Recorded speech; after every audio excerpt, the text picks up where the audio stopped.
amor y la amistad. Es indispensable contar con ese tipo de voces para demostrarle a nuestra querida Manabí en este día tan especial cuánto se la quiere. Más aún entender por qué, a pesar de que existieron 3.000 millones destinados a la reconstrucción de nuestra provincia tras el terremoto del 2016, estos fueron consumidos por la corrupción, por proyectos fantasmas, por fideicomisos que excluyeron áreas críticas como agua potable, salud, vivienda, mientras que los recursos se desviaron a obras innecesarias como puentes sobrevalorados, una refinería inexistente. Y ante todos estos hechos surge una pregunta inevitable de por qué hay una gran parte de los ciudadanos que siguen respaldando políticamente a quienes fueron responsables de este daño. Hoy también buscamos analizar esta desconexión entre los hechos y sobre todo entre la percepción electoral. Así que sin más preámbulo, le doy la más cordial bienvenida a Vicente Olmedo. Gracias por estar con nosotros. Feliz Día del Amor y la Amistad. Muy buenos días, mi querida Tania. Quisiera un retorno si me están escuchando bien esta mañana. ¿Cómo amaneció Manabí? ¿Cómo están ustedes? Un abrazo grande, gigante, desde San Francisco, California. Acá son las 4 de la mañana. Estamos ya como Tolo Manabas. Ahí se levantan desde Pedernales hasta Paján, desde el Carmen hasta Manta, porque realmente esos 22 cantones manabitas es todo un territorio que conozco muy bien. Así es que quiero enviarles un abrazo cordial y decirles feliz día de San Valentín para los enamorados, para aquellos que les palpita todavía el corazón. Así es que, Tania, qué gusto saludarles. Muchísimas gracias, Vicente. El gusto y el honor es nuestro, más aún, porque como lo mencionaba, parte de nuestra provincia la adoras, la amas tanto durante todo el tiempo que estuviste acá y sobre todo tienes una opinión muy linda. Ayer conversábamos y mencionabas cómo te trataba la gente en Puerto Viejo, los lugares que te gustaba transitar y eso es maravilloso. Así que gracias también por aceptar este tema. Ya iniciando la conversación, primero que nada, un poco más alegres, un poco más joviales.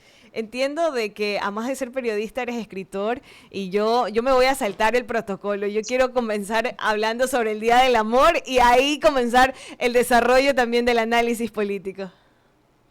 Bueno, sí, ¿quién no ha amado? Yo creo que el mundo gira en torno del amor, ¿no? Pienso que es muy importante hablar de estos sentimientos. Por ejemplo, Manabí, el humor fino, ¿no? Esto de que hay este voceo, esta forma tan simpática de comunicarse en muchos sectores de la provincia de Manabí, y la gente es muy romántica. Hay unos talentos musicales impresionantes en Manabí. Estuve 4 años en la provincia, me enamoré de lo que es su comida, de lo que es su gente, de lo que es su territorio, qué bello es Manabí. Y obviamente, hoy que es el Día del Amor, pues quiero contarte algo que no he contado públicamente en Ecuador, pero siendo un día tan vivificante, tan hermoso como el Día del Amor, quiero contarte, Tania, que escribí un libro que se llama Enamorándonos. Mira tú, aquí está el libro, ¿no? Wow. Es un libro que dice Enamorándonos, el ABC del amor. Y coincide porque ayer que conversábamos contigo, no te había platicado de este tema, y un día decidí escribir este libro en base de historias reales del amor. Y me pareció que era muy interesante plasmarlo en un libro. Así es que iniciando el programa, si tú me permites, para toda aquella gente que a veces solamente se habla de política, de confrontación, no. También tenemos sentimiento, tenemos espíritu. Por eso creo que Manabí se merece una mejor suerte. Gente tan buena, tan bonita. Esta mañana quiero saludar a todos mis amigos que deben estar al pendiente y decirles que les extraño, que ahora vivo en los Estados Unidos, pero que siempre he sentido de cerca esta tierra a la que siempre vuelvo. Así es que no sé si quieres que te lea un poemita de mi libro, mi querida Tania. Me encantaría, por favor. Hoy en el Día del Amor y la Amistad podría ser uno de mis mejores regalos. Bueno, sí, para ti, para todas las mujeres hermosas de Manabí, para estos hombres también enamorados, ¿no? Este poema que está en mi libro dice, eres mi corazón. Y el texto es exactamente así. En nuestros tiernos apuros, tú y yo solo hablamos con suspiros. Te toco, te envuelvo como un loco. La verdad es que mi corazón se descosió cuando te vio. Apenas te encontró, ya nada más que no fueras tú, en mí entró. La cordura perdí y para siempre todo mi amor te di. Así es que con muchísimo gusto para todos quienes nos escuchan esta mañana, en el día de San Valentín, el Día del Amor. Muchísimas gracias, Vicente. Qué hermoso. Me encanta poder iniciar de esta manera este espacio de diálogo. Y ahora sí, ya conversar un poco sobre nuestra provincia. Ah, por cierto, ¿dónde consigo tu libro? Ah, no, pues. ¿Dónde lo consigo? Bueno, todavía no hemos hecho el lanzamiento, ¿no? No hemos hecho el lanzamiento oficial. Este es un lanzamiento que hicimos de 80 ejemplares. Lo estamos todavía corrigiendo algunas cosillas. Este libro tiene que ver mucho con historias de amor de gente que yo vi aquí en un programa de televisión de Univisión que se llama Enamorándonos. Pienso que el lanzamiento lo haremos en marzo y será un gusto estar en Manabí, estar en todas las provincias del Ecuador. Vamos a hacer el lanzamiento en Miami, vamos a estar en Puerto Rico, vamos a estar en México y vamos a hacer este lanzamiento. Así es que cuando esté listo todo, será un placer hacerte llegar este bosquejo de escritor, porque soy un aprendiz de escritor. Esperemos que le guste a la gente, pero eso sí, hecho con todo mi corazón. Ay, hermoso, gracias, agradecería enormemente. Ya iniciando nuestro espacio de diálogo, dentro de la introducción mencionaba lo maravilloso que es nuestra provincia y a pesar de que es una provincia que podríamos decir que tiene absolutamente todo, ha recibido ese desamor por quienes deberían liderar y deberían mejorar las condiciones de vida de nuestra gente. Cuando me contacté con usted, yo le mencionaba que le admiraba profundamente su análisis crítico, su percepción, y me surgió muchas inquietudes, especialmente el video que usted compartió sobre la ignorancia de los votantes del correísmo, cómo pueden arruinar al Ecuador, un análisis sobre ese fenómeno político y social post-elecciones. Entonces, para iniciar ya esta entrevista en ese ámbito, porque hay muchas personas que están súper atentos sobre ese tema, mencionarle qué le llevó sobre todo a publicar este video tan directo que evidencia no solamente su experiencia, su conocimiento dentro del ámbito político y también la palabra ignorancia, cómo podría ser interpretado, porque para muchas personas es una palabra quizás ofensiva. Entonces, quería iniciar con esas dos preguntas. No, sí, mi querida Tania. En realidad, yo creo que no es peyorativo decir que hay gente que vive en la ignorancia. Es como el analfabetismo, ¿no? Si una persona no sabe leer, no sabe escribir, es un analfabeto y eso no es peyorativo, es una realidad social. Y lo que vivimos en el Ecuador precisamente es esto. Tenemos una ignorancia. ¿Qué es la ignorancia? La Real Academia de la Lengua dice que la ignorancia es desconocer algo.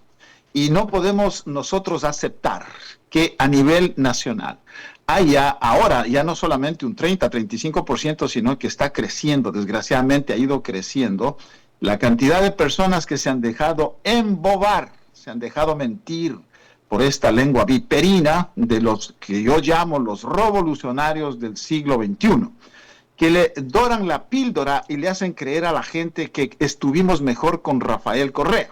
Y me quiero referir esta mañana de manera directa a mis hermanos de Manabí. Yo fui secretario ejecutivo de la Asociación de Municipios de Manabí. Así es que les habla no una persona que se está inventando Manabí. Conozco muy bien, he recorrido permanentemente los 22 cantones de Manabí, absolutamente todos. He trabajado ahí con los alcaldes de Manabí. Y sé que Manabí necesita mucha infraestructura. Necesitamos salir adelante como todo el Ecuador. Y un momento determinado de la vida, mi querida Tania, se vendió la idea de que el señor Jorge Glass, yo recuerdo haber estado en Manabí, cuando este señor llegaba con su séquito de gente y la gente le aplaudía y le crecieron como que fuese un pequeño dios. ¿Y sabe qué fue lo que pasó? Que desgraciadamente el 16 de abril de 2016, los manabitas sufrieron un terremoto devastador.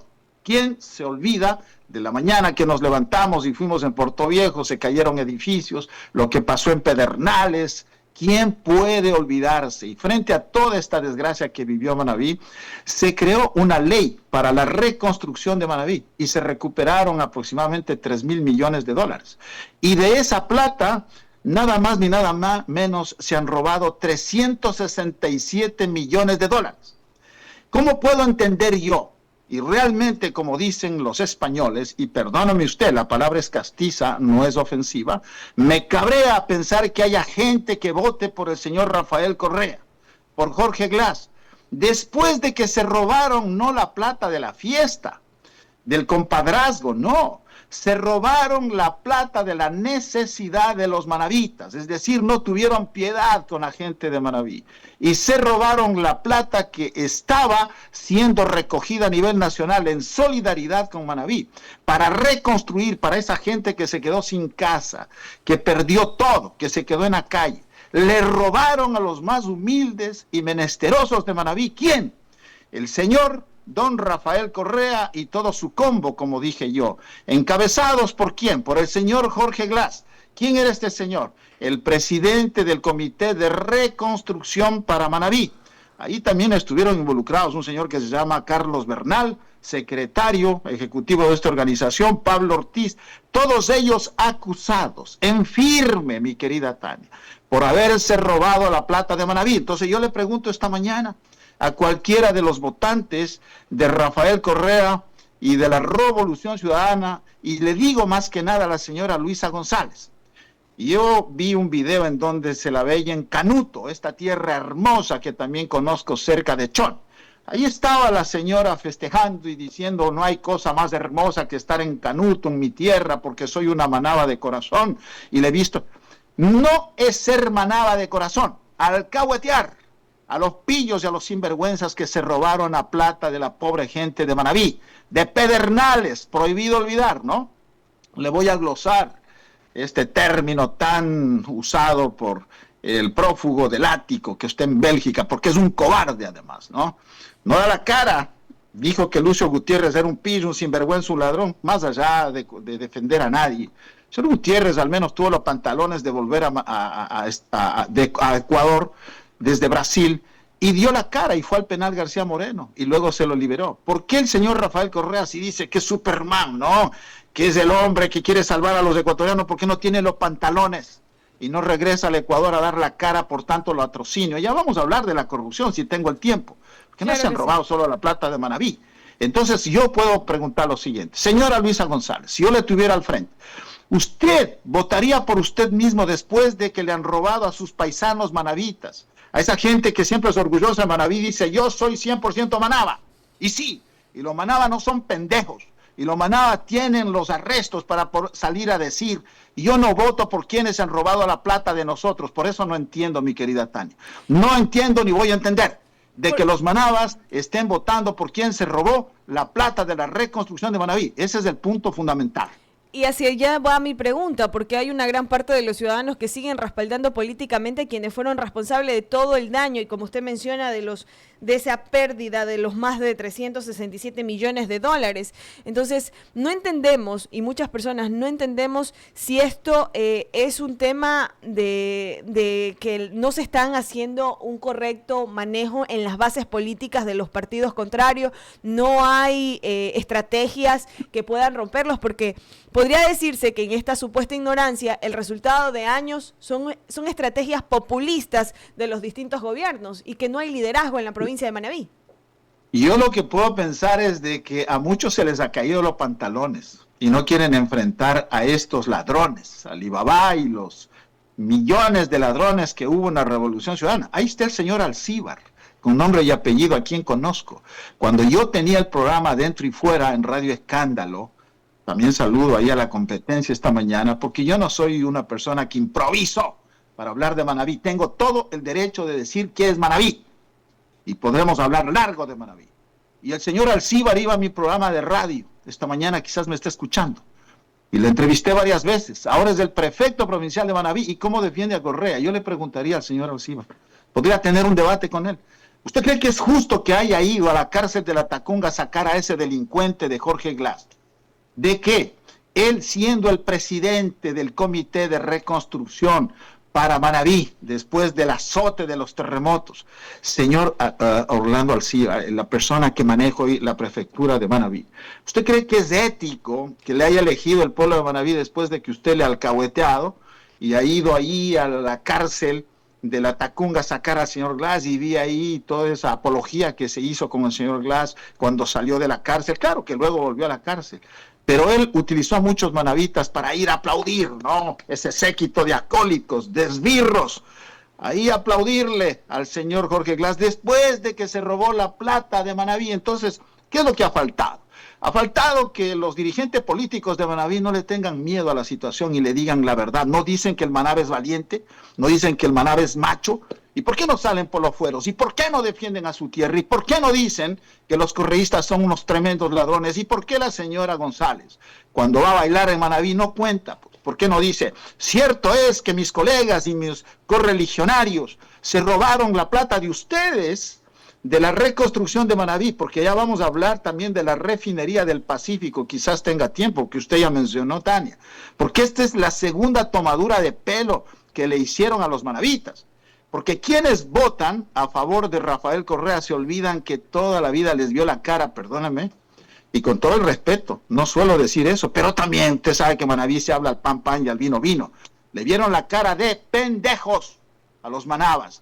Le metieron el dedo, no quiero decir por dónde, con la refinería de El Pacífico. Ahí fue el señor Chávez, ¿no? El líder de todos estos delincuentes. Fue allá a Manabí. ¿Y qué fue lo que hizo?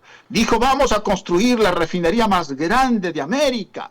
Esto es una cosa impresionante. Y llegó el señor Chávez y pusieron una piedra. Y el señor Correa también dijo, no, pues es que yo amo Manabí. Y se ponía a cantar, me acuerdo, en la Constituyente, porque la única obra que hizo el señor Rafael Correa en Manabí fue construir esa sede para hacer la Constitución que ahora nos tiene agobiado a los ecuatorianos. La única obra que hizo, sino que me digan, ¿cuál otra obra ha hecho Correa?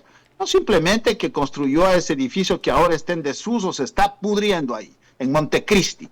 Eso fue lo único que hizo. Y el resto se robaron la plata. 1.500 millones de dólares. Eso fue lo que costó 500 hectáreas para ser aplanadas. ¿Ustedes no creen que es una tomadura de pelo cuando usted pregunta por qué ha ocurrido esto, Tania? Es porque la gente, los periodistas, tienen que no morderse la lengua y contarle a la gente. Tenemos que hacer pedagogía de la información. Los periodistas no estamos para hacer caja de resonancia de nadie. Nosotros tenemos que decir las cosas al pan pan y al vino vino cuando tenemos las manos limpias, ¿no? Yo no he servido a ningún político ni tampoco yo he sido una persona que me he callado, aunque sean amigos míos, he dicho la verdad. Porque una cosa es ser comunicador social independiente y otra cosa es ser un asalariado de esos periodistas que andan recogiendo, ¿no?, el dinero. Es penoso decir, porque no me hagan hablar hoy día. Porque yo sí he visto ese tipo de periodistas en Manabí, que son asalariados, que los políticos les pagan semanalmente y mensualmente. Es una pena decir estas cosas, Tania, pero a mí que no me vengan a dar la vuelta, porque conozco muy bien.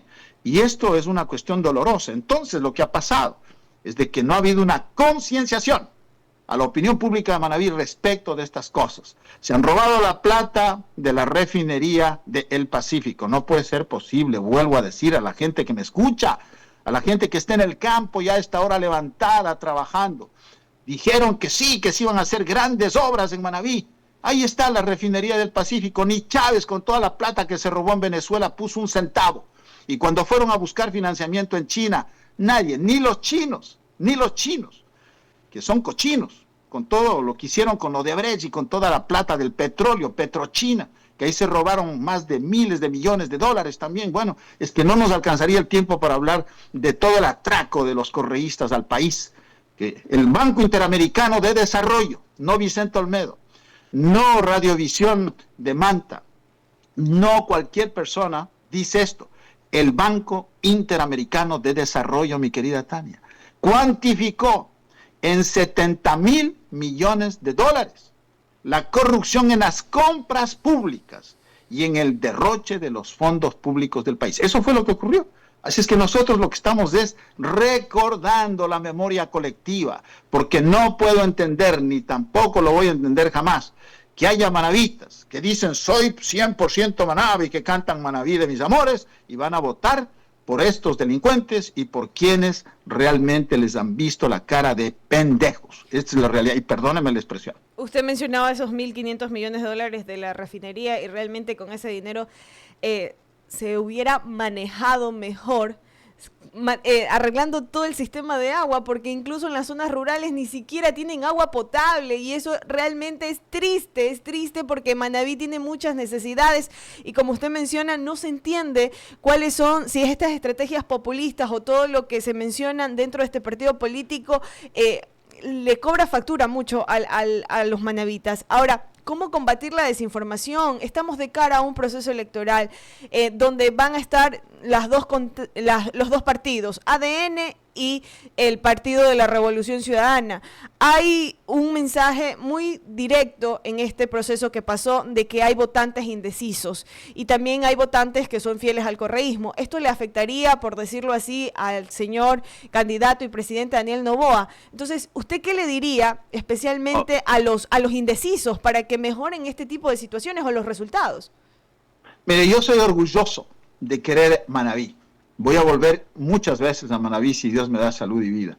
Y sé que no va a ganar Correo Manabí. No, por eso los periodistas, los demócratas, aquellos que no queremos que el comunismo, no queremos una Venezuela, no queremos que terminen con la dolarización. Yo le pregunto a la gente que me está escuchando esta mañana en Manabí, ¿usted quiere que, aparte de lo que yo he contado, y para no ser repetitivo, ustedes quieren que estos revolucionarios o revolucionarios del siglo XXI terminen con la dolarización? Eso es lo que van a hacer.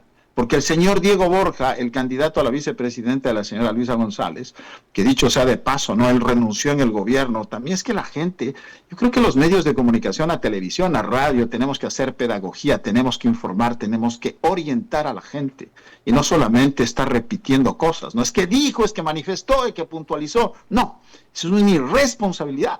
Yo creo que uno tiene que orientar, los periodistas tienen que leer, aunque sea Condorito, perdónenme que lo diga así, tienen que leer al menos Condorito, es que no lee la gente. Y eso es peligroso, ¿no? Que haya comunicadores también ignorantes. Aquí yo no me estoy abriendo un frente de batalla con todo el mundo. La ignorancia es desconocer. Si no se lee, si no se investiga, entonces lo único que son es simplones crédulos. ¿Qué es un simplón crédulo? Una persona que le cuenta algo y dice, cierto es, y repite, como que fuera un boncinglero, como que fuera una caja de resonancia. Eso no puede ser. Los periodistas tenemos una obligación de fondo, que es investigar y leer hasta el cansancio, enterarnos de las dos partes. ¿Por qué no se trata? Yo no tengo ningún problema personal con Rafael Correa, a quien conozco de hace muchos años. Yo incluso puedo contar que Rolando Panchana, uno de los periodistas más importantes que tuve yo cuando hice el programa Dentro y Fuera, el programa más visto de la televisión ecuatoriana en la historia, porque tenemos el récord nacional de sintonía. Rolando Panchana era mi investigador, era mi periodista, muy amigo de Rafael Correa, me lo llevó ahí adentro y fuera y lo conocí, lo traté a Rafael Correa. Yo no tengo, mi problema no es personal con nadie. No, en lo personal yo no tengo problema con nadie. El tema es la visión política, el sistema político. Ellos quieren implantar una nueva Nicaragua. ¿Qué pasa en Nicaragua? En Nicaragua hay una dictadura del señor que derrocó un día a Anastasio Somoza y dijo, nosotros no queremos dictócratas ni autócratas, no queremos a estos que se han robado la plata de Nicaragua. ¿Y qué fue lo que pasó? Votaron a Somoza y nació otro gran Somoza, que es el señor Daniel Ortega. Son tan, de alguna manera, sinvergüenzas, podría decir yo. Son tan cínicos, es la palabra, que cuando el señor Daniel Ortega se lanzó para candidato a la presidencia de Nicaragua, y esto a manera explicativa para la gente, ahora que digo que es peligroso que ganen los correístas porque no van a devolver el poder nunca más. El señor Daniel Ortega, para que don Pedro, doña María, que me escuchan esta mañana, usted quiere tener un país en donde en un momento determinado usted no puede escoger, no tenga libertad, los medios de comunicación se callen, vengan la ley Mordaza. Usted sí se acuerda, Tania, de la ley Mordaza de los correístas, en donde se perseguía a los periodistas, se creó la Superintendencia de la Información, en donde se sancionaba, se multaba a los periodistas, o sea, nuestros jefes, ¿no? Señor Correa y todos estos dados de dictócratas no sancionaban a los periodistas. Perder la libertad. Entonces, ¿qué pasó en Nicaragua? En Nicaragua pasó que este señor Daniel Ortega, cuando se lanzó de candidato a la presidencia, Claro, obviamente dijeron aquí hay democracia, se lanzaron algunos otros candidatos y a todos, el señor Daniel Ortega, a todos los otros candidatos, los metió preso para competir él solo y ganar la presidencia de Venezuela, que no es presidencia y que ya no es democracia, sino es una dictadura. ¿Y qué acaba de pasar en Venezuela? Y se comen la camisa además, ¿no? Se comen la camisa además en Nicaragua. ¿Y qué pasó en Venezuela? En Venezuela, $3 el salario mínimo vital. Eso nomás. La gente tiene que saber. Cuando ve un venezolano en las calles ahí limpiando los parabrisas, cuando la gente no tiene que comer, cuando nosotros nos quedamos asustados de la miseria de nuestros hermanos venezolanos que corrieron a muchos países, entre otros a Ecuador, ¿ustedes quieren ser una nueva Venezuela? Que hayan salido del país porque no tenían que comer. Salieron de Venezuela 5 millones de venezolanos. ¿Sabe lo que va a pasar si ganan los correístas en el Ecuador? Entonces los empresarios, ¿no?, importantes que tenemos en Manta, esta ciudad tan hermosa, que es el principal puerto pesquero, que es un gran motor de la economía ecuatoriana, y a esos empresarios van a tener miedo, recelo, van a cerrar muchas empresas. ¿Quiere quedarse sin trabajo? ¿Quiere que los empresarios se vayan de Ecuador a trabajar, por ejemplo, en Perú? No sé si usted recuerda, Tania, usted es una mantense, usted es una manavita. Mucha gente dejó de trabajar precisamente en época de Correa, dejó de trabajar en Manta, en Manabí, y se fue a trabajar en Perú, ahí en el sector pesquero. Muchas empresas se movieron allá, ¿no es cierto? Hay que recordar eso. ¿Quieren que se cierren las plantas en Manta? Vicente, pero muchas personas dicen, y esto es yo no lo digo yo, lo dicen la gente, dice, pero robó pero hizo obras. ¿Cómo combatir esa frase, Dios mío? Ya no, yo sí le combato. Le voy a decir a la gente, qué lindo es. O sea, me parece que es oportuna su pregunta. Claro, lo que pasó con Correa es que, de acuerdo a los datos del Banco Mundial, durante los años que estuvo de presidente del Ecuador, se gastó más o menos 277 mil millones de dólares. Uniendo todos los otros expresidentes del Ecuador desde la fundación nuestra hasta la época de Correa, obviamente, además ha sido el presidente que más tiempo ha estado en el Ecuador, porque él dice que ni sé qué, que son los culpables los de ahora, pero usted es el presidente que más tiempo ha estado en el ejercicio de poder. Se gastó, Tania, 270 mil millones de dólares. ¿Sabe usted la cantidad de plata que fue eso? ¿Y de dónde salió esa plata? Esa plata salió porque el precio del barril de petróleo fue el más alto de la historia del Ecuador, superó los 130, 140 dólares. Nadie recibió tanta plata. Y eso no fue suficiente. Se tomó la plata del Banco Central, se sacó plata del Banco del Pacífico, prohibido olvidar. Plata que había depositado el Banco del Pacífico, que es del Estado, en el Banco Central. Este señor se tomó la plata y se fue llevando a la Corporación Financiera Nacional, desde donde esa plata desapareció. Habría que hacer tanta investigación, ¿no? Nosotros tenemos todo el banco de datos de santo y seña, cualquier rato que el que quiere hacemos un debate con cifras y datos. Se sacó 2.000 millones de dólares de allí. También referente a lo que es el Instituto Ecuatoriano de Seguridad Social. ¿Sabe lo que es que se haya tomado 2.000 millones de dólares del Instituto Ecuatoriano de Seguridad Social, de nosotros los afiliados? Se tomó 2.000 millones de dólares del IES, se tomó 277 millones de dólares que tenía depositado el Banco del Pacífico en el Banco Central. ¿Y a dónde fue esa plata? Al gasto corriente. Ese fue el problema. Por eso es que él casi cuatriplicó la cantidad de empleados públicos en el Ecuador. Eso fue lo que hizo Correa. Por eso es que hay una cantidad de correístas metidos en el sector público ecuatoriano. No se ha podido descorretizar la administración pública. Entonces, claro, cuando la gente dice, estuvimos mejor con Correa, claro, lo que hubo es un derroche de plata. No hubo plata que les alcance, luego vino el robo de Petrochina. Nadie ha tenido más plata de los presidentes ecuatorianos que Rafael Correa. Ahí están las carreteras que ya no sirven para nada.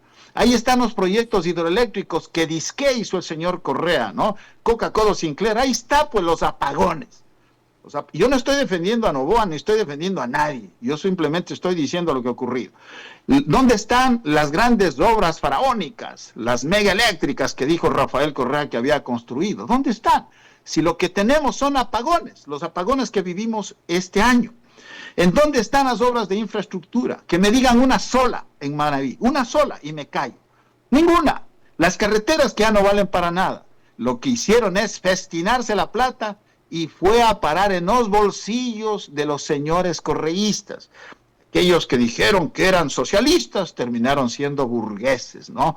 Convirtieron a su gobierno en una plutocracia, el gobierno de los nuevos ricos. Esa es la realidad. Entonces la gente añora esa plata que no existe. En Manabí, claro, dijeron pues que hubo trabajo en Manabí. ¿Cómo no hubo trabajo? Si se gastaron 1.500 millones de dólares en aplanar.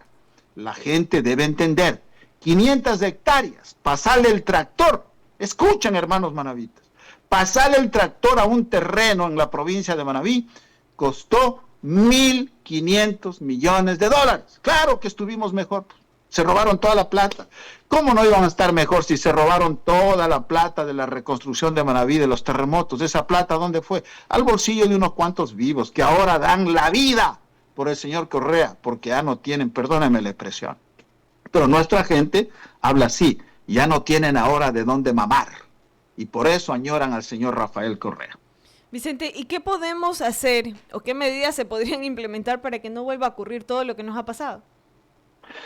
Votar bien. Yo creo que yo estoy optimista y quizás pudiéramos pasar la voz de todas estas cosas, porque yo creo que la gente tiene que ser objetiva.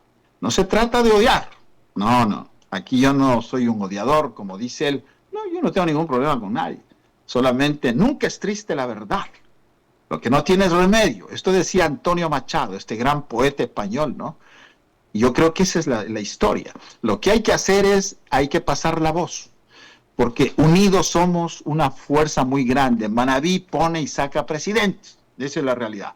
También es doloroso que el señor, el actual presidente del Ecuador, Daniel Noboa, no haya hecho campaña como debe en la provincia de Manabí. ¿Cuál es el liderazgo? El liderazgo de Noboa en Manabí, yo desconozco en realidad, no vivo ahora en Manabí, pero he notado una acefalía. Cuando faltan liderazgos en nuestras provincias, cuando no se habla, cuando se mete detrás de las paredes de un palacio y no se sale a gastar suela, a caminar por todos los cantones manavitas, a recorrer todo el Ecuador, entonces los auténticos líderes son los que tragan polvo, los que gastan suela, los que hablan con la gente, los que escuchan, los que son capaces de sintonizar la necesidad de la gente.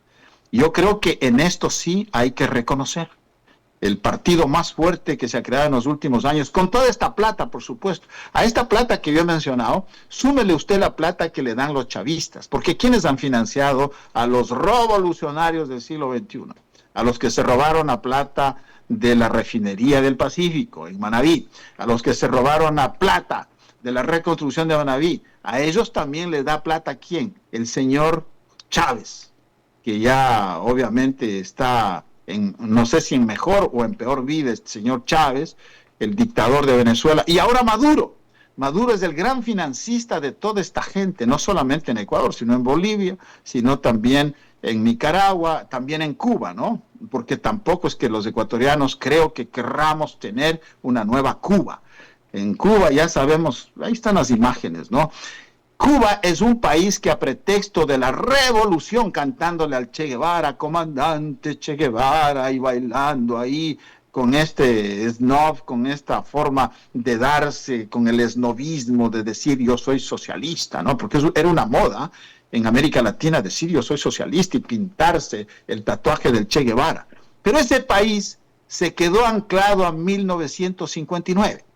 Y estos tipos gobiernan Cuba en la miseria desde hace 65 años. Estas cosas tiene que saber el manabita. Estas cosas tiene que saber el ecuatoriano. Que no queremos tener un gobierno que se quede 65 años matando de hambre a la gente. Y si no, vayan a ver, yo como periodista, yo trabajé en la cadena Univisión en Estados Unidos y también en CNN en español. Y como corresponsal internacional muchas veces yo hice vuelos con los hermanos al rescate.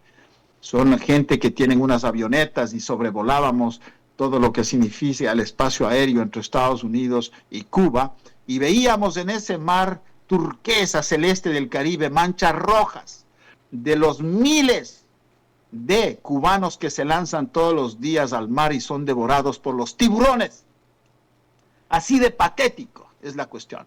Esos son los regímenes que quieren implantar los correístas y la señora Luisa González, ya que dice que ama tanto a Manabí, que hable con la verdad, porque el Manaba lo que no es mentiroso. El Manaba es de frente, el Manaba es trabajador y no se debe dejar ver la cara de pendejo. Y perdónenme la expresión, pero yo creo que hay que hablar como le gusta a nuestra gente y como habla nuestra gente. Aquí hay que dejar de ser academicistas y si no hablarle al pan pan y al vino vino.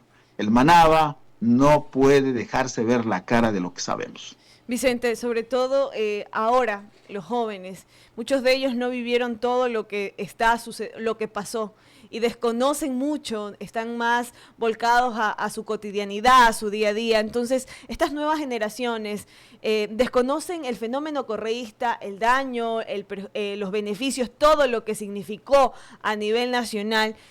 ¿Y cómo podríamos dirigirnos a ellos para cambiar ese comportamiento ecuatoriano? Porque se están dejando llevar por estrategias políticas sin tener la curiosidad o investigar qué fue lo que ocurrió, por qué hay tantos puentes que no están funcionando, por qué las vías se están dañando, por ejemplo, por qué con 3.000 millones de dólares existieron fideicomisos que excluyeron áreas críticas como agua potable, salud, vivienda. ¿Por qué se desviaron a obras innecesarias como la que mencionábamos, aplanar un terreno con 1.500 millones de dólares? Es decir, ¿cómo decirles a ellos esa verdad? Yo creo que hay un dato que es espeluznante. El otro día salió un informe en Ecuador que el 80% de los ecuatorianos menores de 35 años no tienen empleo. Ahí está la respuesta. Cuando se dice que la Revolución Ciudadana ha hecho mucho por la gente, no es verdad. Ni siquiera a lo largo de tantos años y con los 277.000 millones que ellos gastaron, ¿por qué no solucionaron el problema de la desnutrición infantil? La desnutrición infantil es la más alta de América Latina, es doloroso. En un país en donde tenemos muchos alimentos, en donde tenemos tanta riqueza, ¿no? Porque decimos que somos un país agrícola. Y claro, Manabí es un país agrícola. Yo digo es un país, porque Manabí es un país pequeño, con sus 22 cantones. Entonces, ¿qué es lo que pasa? ¿Quién realmente le ha importado la suerte del agricultor de Manabí? Yo quiero saber. Y el Banco Nacional de Fomento no existe. El pobre agricultor manabita va ahí a pedir dinero. ¿Quién le presta? A nadie. El sector agrícola de Manabí, que es una potencia porque no hay gente más trabajadora que el manabita. El manabita va a trabajar en todas partes del Ecuador y es reconocido. ¿Quién le da crédito? ¿Qué pasa con el seguro social campesino? Se muere nuestra gente en el sector rural. Eso quiero decirles a los jóvenes. Que los jóvenes investiguen un poquito más, que no se dejen llevar solamente por las redes sociales, por el TikTok, que sale ahí cantando el revolucionario y toda esta gente ahí llenándole la mente de cosas a la gente, mintiéndole, ¿no? La demagogia popular. Yo creo que los jóvenes tienen que tomar el toro por los cuernos. Juan Montalvo decía que no se puede aceptar una juventud que sea una juventud que se deja llevar por los dictadores, que no son capaces de enfrentar al poder. Los jóvenes manabitas, porque yo veo que la provincia de Manabí es una tierra de gente joven, ¿no? Yo creo que cuando hablamos de 80% de jóvenes que no tienen empleo, ahí está el problema. El problema está que la gente debe preguntarse en la juventud, debe preguntarse, ¿por qué tengo que seguir viviendo con mi papá, con mi mamá? ¿Por qué tengo que ir ahí a pasarle la mano los fines de semana para ver si ya estando casado me alcanza para dar de comer a mis hijos? Yo creo que los jóvenes manabitas tienen que saber que no tienen esperanza, porque la migración no solamente es dejar un país para irse a otro lado, no. La migración también es interna. Los manabitas, ¿a dónde se tienen que ir? A Guayaquil, unos. A Quito, otro. ¿Por qué? Porque no hay oportunidades en Manabí. Pregúntense ustedes, si esta gente dice que inventó el paraíso terrenal, ¿qué hicieron en Manabí? Simplemente esto. No me crean a mí, nada de lo que he dicho. Solamente póngase a pensar después de que termine la entrevista y diga, el señor dijo tantas cosas, pero una cosa no me pueden negar. Ni una sola obra importante hizo la Revolución Ciudadana en Manabí. Una sola, que me la diga. Que no me vengan a decir que el puente allí entre Bahía de Caracas y el otro lado, que que toda la vida nosotros hemos dicho que era una obra icónica e importante para el Ecuador, esa obra no pueden decir los correístas que fue hecho por ellos. No, no, no. Entonces, no ha habido obras trascendentes, no ha habido generación de empleo, no ha habido crédito para los agricultores, no se ha mejorado la educación. Allí está la corrupción que existió siempre en el Instituto Ecuatoriano de Seguridad Social. No se olviden ustedes que el presidente, el director del Instituto Ecuatoriano de Seguridad Social, que se llamó Ramiro González, fue un ladrón a tiempo completo. Hoy está huido. El que creó Avanza, ¿no? Avanza, este partido político que era socio de Rafael Correa. Destruyeron el IES, destruyeron las instituciones públicas. Entonces, yo creo que de lo que se trata es, a lo largo de todos estos tiempos, los comunicadores responsables, decir la verdad. No podemos convertirnos en activistas políticos y estar atacando todo el tiempo a la misma persona, porque tampoco es justo decir que solamente es la culpa del señor Rafael Correa. Creo que todos los gobiernos que se han sucedido en el poder han sido especialistas en retrasar el desarrollo nacional. No ha habido liderazgos fuertes, liderazgos competentes, que se preocupen por nuestra gente, por nuestras familias, por nuestros jóvenes, por los adultos, para que tengan trabajo, para que tengan un salario digno, para tener el estado de bienestar. ¿Qué es el estado de bienestar? Tener salarios que les permita alcanzar a fin de mes, que les permita tener una seguridad social elemental. La gente se nos muere en las puertas de los hospitales, ¿cierto? Usted sabe, Tania, como periodista, y muchos colegas cuando van a hacer reportes en los hospitales adscritos al Ministerio de Salud, porque ahí puede decir Correa, es decir, el hospital más grande que se construyó en Manabí fue hecho en mi gobierno. Sí, yo puedo decir que toda esa es la plata que no es que hizo él, sino que parte del dinero que se robaron para la reconstrucción de Manabí, con ese dinero de los propios manavitas y de los ecuatorianos, se construyó ese hospital. Ahora habría que preguntar si esos hospitales tienen medicina, si tienen médicos, si tienen todos los equipos necesarios, porque la demagogia no es construir elefantes blancos de metal, de cemento armado. Construir elefantes de cemento armado no es la solución. La solución es tener los medios facultativos, la medicina, tener los equipos, tener la posibilidad de llegar no solamente en Portoviejo o en Manta, no. Hay que llegar con la medicina a través de los hospitales, de lo que es el seguro médico campesino. Usted sabe que el seguro médico campesino podría jugar un rol muy importante en toda la provincia de Manabí. ¿Pero qué pasó? No, durante la administración del señor González, lo que hicieron es robarse la plata. ¿Y quién es el responsable de todo esto? Rafael Correa, porque él fue el que le puso de presidente del directorio del IES. Estas cosas, la gente nuestra, los chicos, yo creo que si no recuerdan, tienen que irse enterando. Si les duele la suerte de su tierra, tienen que dedicarse a analizar, investigar un poquito, no creerle a nadie, sino que ellos investiguen y se den cuenta por propio peculio de la situación que ha sido víctima Manabí desde hace muchos años y que hoy, claro, todo el mundo se emociona. Vamos a tener una mujer manabita como presidenta del Ecuador. Qué lindo sería, ¿no? Qué lindo. Yo votaría con muchísimo gusto y diría que Manabí se merece tener su presidente. Por supuesto, toda la vida se ha merecido. Pues del viejo Eloy, ¿no? Alfaro, que también le han manoseado los revolucionarios del siglo XXI, ¿no? Don Eloy Alfaro, que es un manaba de Montecristi, nos ha enseñado eso, que sí, que el fin no justifica los medios.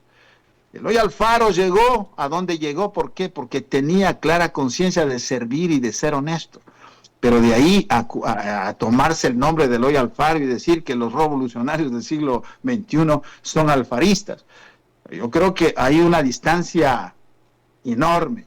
Y desde este punto de vista, yo creo que no hay que dejarse llevar por estos cantos de sirena diciendo que ahora la señora González, porque es manabita, debe merecer el respaldo de todos los manabitas. Yo no creo. Yo no creo por las razones que hemos hablado, mi querida Tania.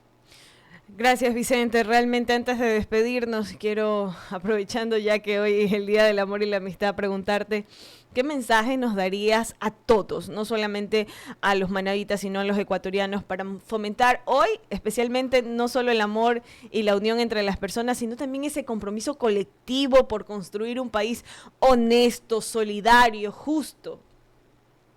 Sí, yo creo que hablando en el Día del Amor, los ecuatorianos estamos condenados a lo siguiente, somos chiquitos, ¿no? 18 millones de habitantes. El otro día hablaba yo con un amigo mexicano y me decía precisamente, 18 millones de habitantes, solamente la Ciudad de México, la capital, el Distrito Federal, tiene más de 20 millones de habitantes. Es decir, todos los ecuatorianos cabemos en la Ciudad de México, así de chiquitos somos nosotros.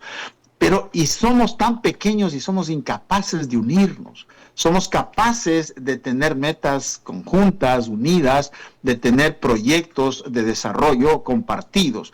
Yo creo que lo que tenemos que hacer es comenzar a hablar menos, confrontar tampoco. Yo creo que cuando hablamos, y mucha gente dirá que nosotros tenemos a veces un estilo duro para decir.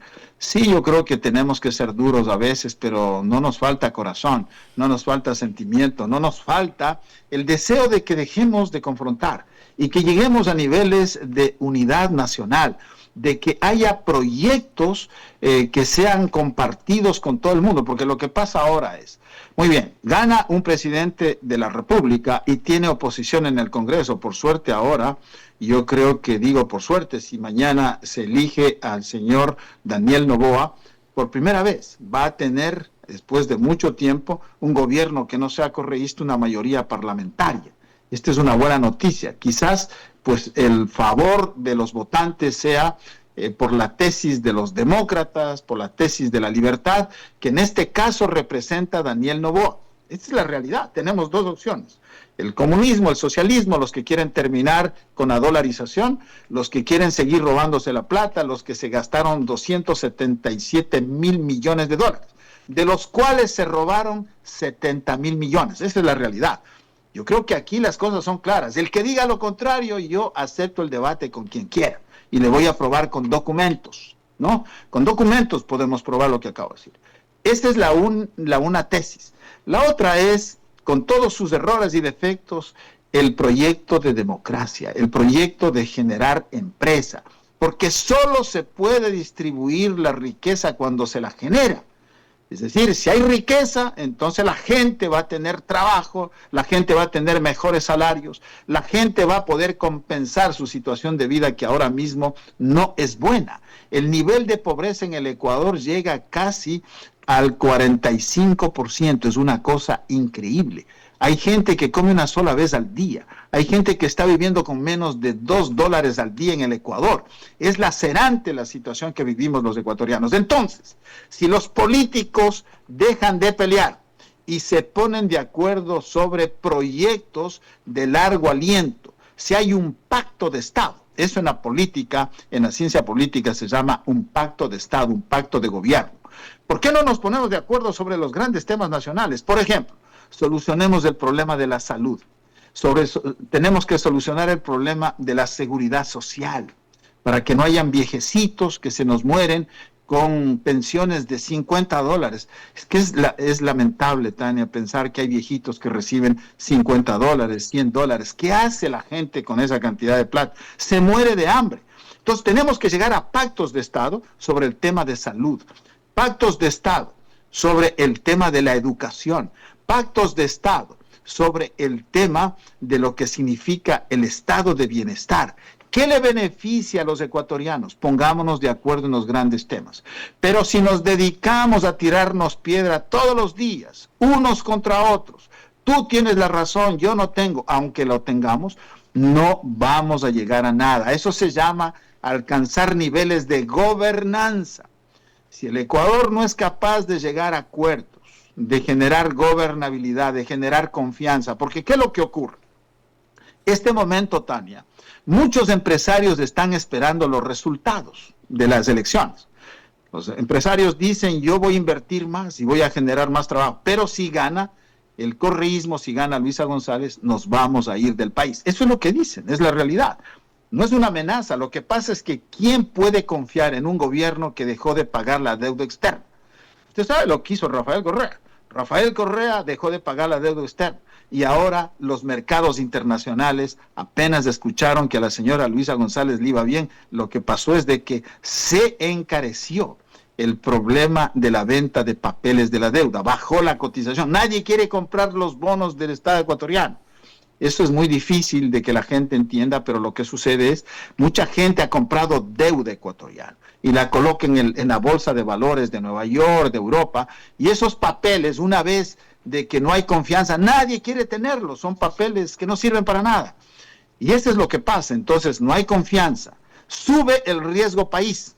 El riesgo país se había mantenido a lo largo de 2 años en 900 puntos. Una vez que se dijo que la señora González había terminado casi ganando la primera vuelta, el riesgo país subió a 1.500 puntos. ¿Y qué quiere decir eso? Nadie va a querer invertir en el Ecuador, las grandes empresas. Por ejemplo, en México. En México están empresas tan grandes como la Nissan, está la Ford, están bancos internacionales. Entonces, en México, en América Latina, en ciertos países donde hay estabilidad, lo que ocurre es de que la gente se invierte. Y si invierte la gente, hay trabajo. Y si la gente no tiene confianza para invertir, se van los capitales, no hay empleo, hay más necesidad. Ahora mismo ya no hay empleo. Pero si se generan gobiernos que amenazan, ¿no? Usted recordará el discurso de Rafael Correa. Dijo, la venganza será dulce contra Ecuavisa, contra Teleamazonas, contra toda la prensa corrupta, contra los empresarios. Ese discurso asusta. Entonces ya viene la venganza, ¿no? Esa venganza de don Rafael a través de doña Luisa González. Eso es lo que debemos evitar. Que vivamos, perdóneme la expresión popular, como el perro y el gato. Ni siquiera mencionar el perro y el gato, porque a veces estos animalitos nos dan ejemplo y viven muy bien.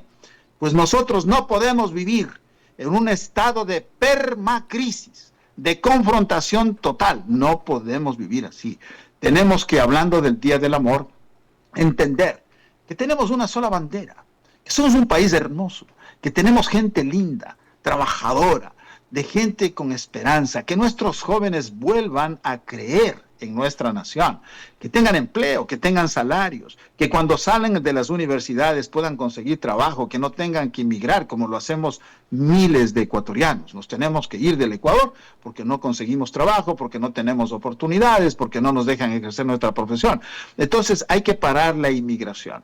¿Pero con qué? Con confianza, con trabajo, con desarrollo y un Estado que nos dé la posibilidad a todos por igual. De lo contrario, vamos a tener que seguir hablando con esta fortaleza y con esta indignación, sin olvidarnos también de que el amor existe y los sentimientos lindos de los seres humanos nos llevan a un humanismo, porque en política hay que hablar de el ser humano, que es lo más importante. Agradecemos sinceramente su tiempo, Vicente, y sus valiosas reflexiones. Su análisis nos permite entender con mayor profundidad la realidad que enfrentamos como país. Quedo muy atenta a seguir sus investigaciones, sus aportes para construir un país más transparente, más comprometido con el bienestar de su gente. Así que muchísimas, pero muchísimas gracias. No, pues mi querida Tania, y bueno, aunque usted no me haya pedido, yo le voy a dedicar para que quede un sabor dulce, ¿no? De esta entrevista que ha sido tan fuerte, y perdonen, ¿no? Perdonen, pero a veces es ese ímpetu que uno tiene por el amor a la patria, ¿no? Aquí en la distancia, en la lejura, cuando uno más se aleja del país, más se quiere al país. Es un amor eterno, ¿no?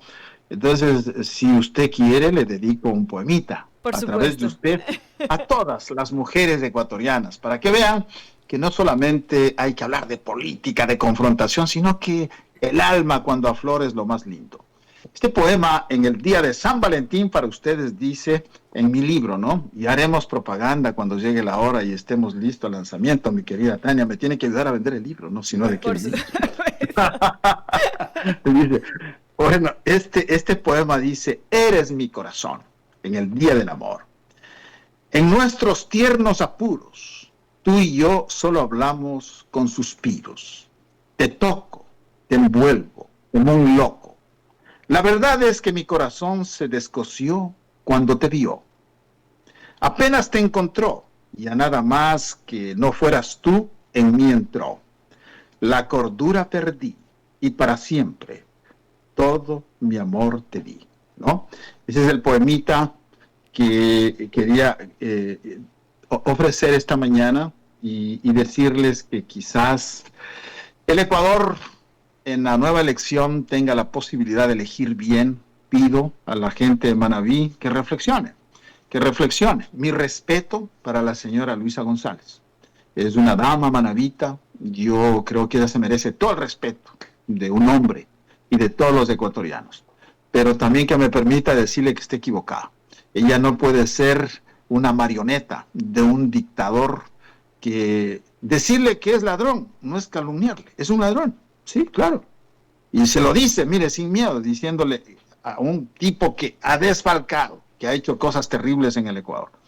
Entonces, yo creo que doña Luisa tiene que reflexionar y lo primero que tiene que hacer doña Luisa es exigirle a sus correligionarios, a sus propios compañeros de partido, a sus coidearios, que devuelvan la plata que se robaron de la reconstrucción de Manabí, del terremoto, que devuelvan la plata a la refinería del Pacífico, en donde, como usted ha dicho y yo he dicho, no es posible, ¿no? Y la gente en el campo sabe que no cuesta 1.500 millones de dólares aplanar 500 hectáreas. Eso es todo. Yo creo que doña Luisa, yo creo que debe salir por sus fueros y defender a Manabí y decir, no, no cholitos.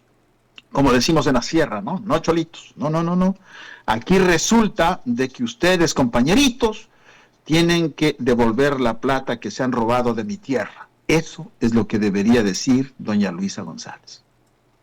Muchísimas gracias, Vicente. Nuevamente, gracias por su tiempo, por compartir sus valiosas reflexiones con nosotros. Su compromiso con la verdad, con la transparencia, inspira a muchos. Le agradezco enormemente. Feliz bueno, día del amor y la amistad. Oiga, mi querida Tania, espero que no se haya asustado con todo lo que hemos hablado esta mañana. Y quisiera, quiero decirle algo. Yo le comentaba que comencé mi carrera en Radiovisión, ¿no? Y le tengo una historia. El primer dueño de la Radiovisión de Manta fue Juan Pantaleoni, ¿no? Su hijo Giovanni es uno de mis mejores amigos y él también creó Radiovisión de Quito, en donde yo inicié mi carrera.